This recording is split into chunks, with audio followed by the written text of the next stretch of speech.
ഒരു സ്വഹാബിയുടെ ദുഃഖം, മുഖത്തെ വേദന, ആ മൗനം. അബൂ ഉമാമ റളിയല്ലാഹു അൻഹുവിനോട് നബി തങ്ങൾ പറയുന്നു, അബൂ ഉമാമ, നിങ്ങൾക്ക് കടബാധ്യതയുണ്ട്, സങ്കടമുണ്ട് എന്നല്ലേ പറഞ്ഞത്? അത് വീടാനും സങ്കടം വീടാനും സങ്കടം ഇല്ലാതെയാവാനും കടങ്ങൾ വീടാനും ഞാൻ നിങ്ങൾക്ക് ചില കാര്യങ്ങൾ പറഞ്ഞു തരട്ടെയോ? അത് നിങ്ങൾ രാവിലെയും വൈകുന്നേരവും ചൊല്ലണേ. അബൂ ഉമാമ റളിയല്ലാഹു അൻഹു പറയുന്നുണ്ട്, ഞാനത് ചൊല്ലാൻ തുടങ്ങി.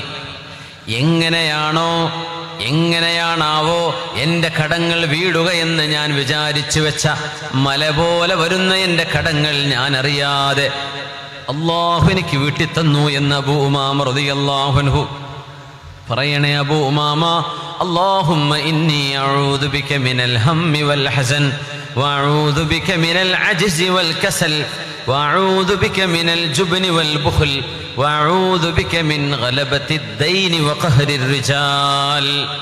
അല്ലാഹുവേ, സങ്കടവും ദുഃഖവും വരുന്ന കാര്യങ്ങളിൽ നിന്ന് നിന്നോട് ഞാൻ കാവൽ ചോദിക്കുന്നു റബ്ബേ. അല്ലാഹുമ്മ ഇന്നി അഊദു ബിക മിനൽ ഹമ്മി വൽ ഹസൻ വഅഊദു ബിക മിനൽ അജ്സി വൽ കസൽ.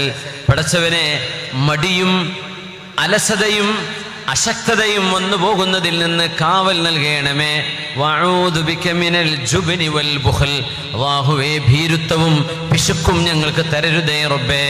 വഅഊദു ബിക മിൻ ഗലബത്തിദ് ദൈൻ. കടങ്ങൾ കുമിഞ്ഞുകൂടുന്ന അവസ്ഥയിൽ നിന്ന് കാക്കേണമേ.